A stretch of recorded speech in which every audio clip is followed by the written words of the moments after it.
Welcome to the deep dive. Today, we're tackling something really interesting, a market story that kind of goes against what everyone was saying. Right. The general feeling, the headlines, everything pointed towards a lithium market collapse. Exactly. Total free fall, that was the narrative.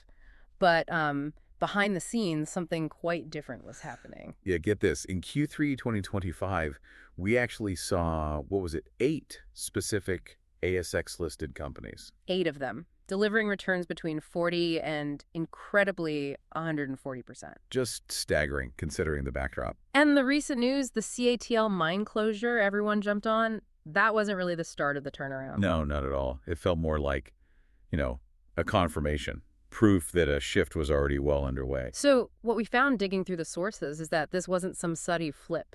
Definitely not. It was more like a sequence. We're calling it a three-wave recovery that had already started building momentum. And that's what this deep dive is about. We're going to unpack each of those waves for you. Show how these different factors, these seemingly separate events, actually connected. Exactly. Our mission today is to really get into the sources, understand the context behind each wave, the triggers. The catalyst, yeah, and what it all means. And explore what this tells you, our listener, about how these critical mineral markets actually work. They can be complex, definitely surprising sometimes. All right, let's dive in. Okay, so let's kick things off with wave one. This was the supply discipline phase, you could call it, really played out Q3 2024 through Q1 2025.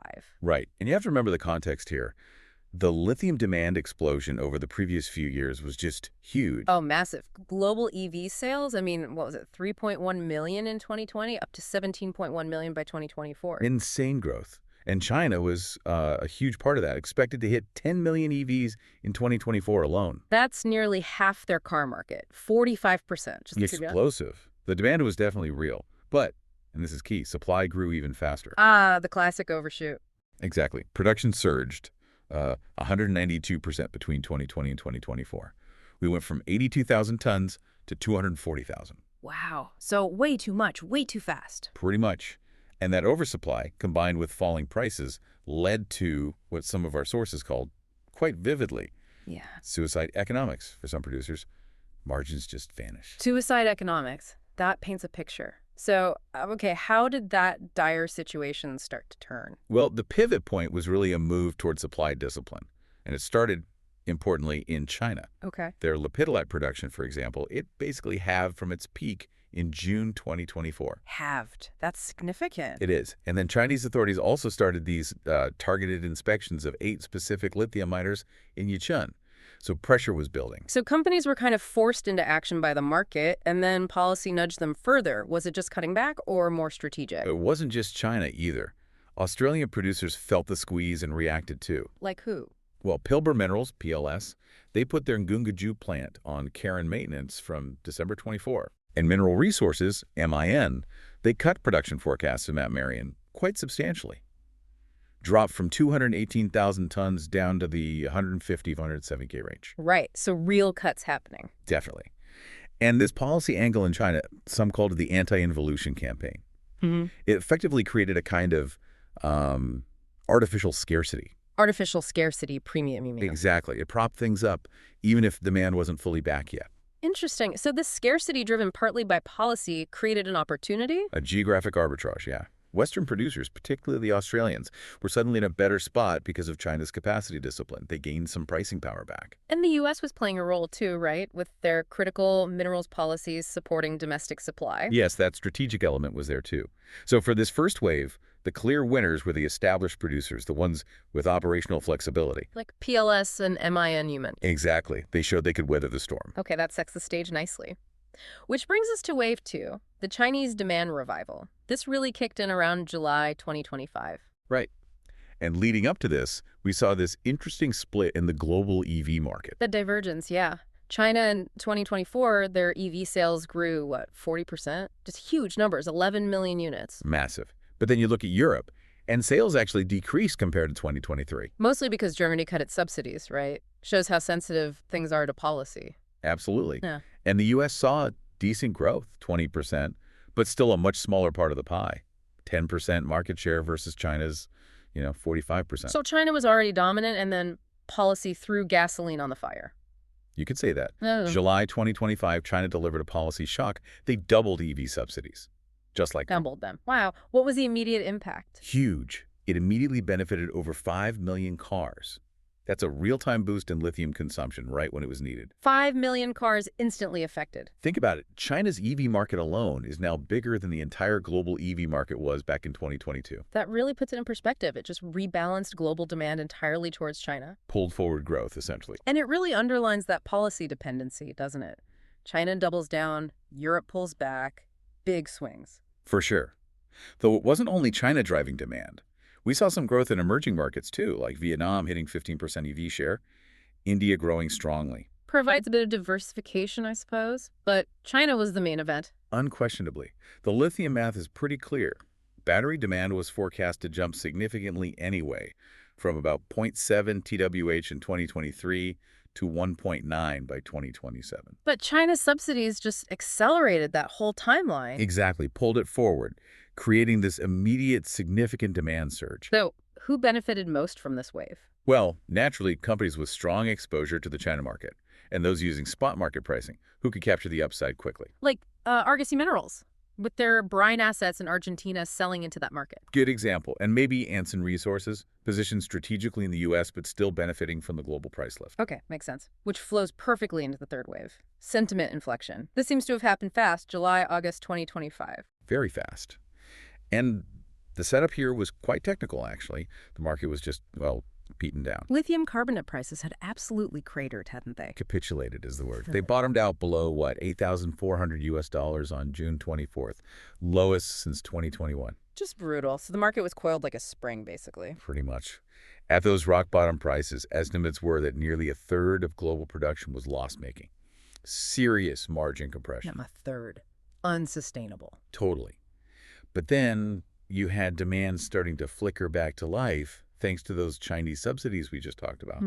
And those earlier production cuts, wave one, they started to bite.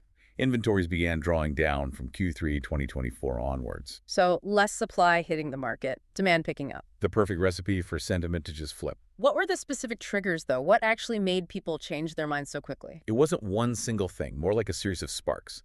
In July, you had some brief price jumps on rumors of Aussie supply cuts. Then there was speculation about China bringing in fair competition rules, which also caused temporary rallies. Right, market chatter. Yeah. But fundamentally, I think there was just a growing recognition that the lithium market is still pretty young, quite immature. And very prone to sentiment swings. Exactly. Psychology plays a huge role. And what's fascinating is how this shift created what you might call an exploration premium. An exploration premium, how did that work? Well, suddenly, the pure exploration companies, the ones not yet producing, they became high beta plays. Meaning their share prices moved much more dramatically than the lithium price itself? Precisely. Yeah. Maximum leverage to the upside. When lithium prices inflected, these stocks just flew. Like some of those top performers we mentioned at the start. Forrestania Resources up 142%. Exactly. Infini Resources up 101%. Loyal Metals 92%. They massively outperformed. Why them specifically? Well, think about it. They have no production cost to worry about, so price increases go straight to potential project value. They offer M&A appeal as supply tightens. And they just provide maximum asymmetry, limited downside risk compared to the potential upside if things recover. So Wave 3 really rewarded the explorers and near-term developers. Yeah. High momentum plays. Absolutely. Okay, so pulling it all together, these three waves really built on each other, didn't they? Clearly. Wave 1, the supply discipline, created the setup. It tightened the market physically. Then Wave 2, that Chinese demand revival, provided the spark, the catalyst. And finally, Wave 3, the sentiment shift, provided the momentum, the psychological fuel for the rally. It's a fascinating confluence of factors. And it's important to understand why this lithium recovery feels different from maybe previous cycles. How so? Well, first, like we discussed, it was heavily policy-driven, especially by China, not just pure market forces. Right. Less organic, maybe? Perhaps.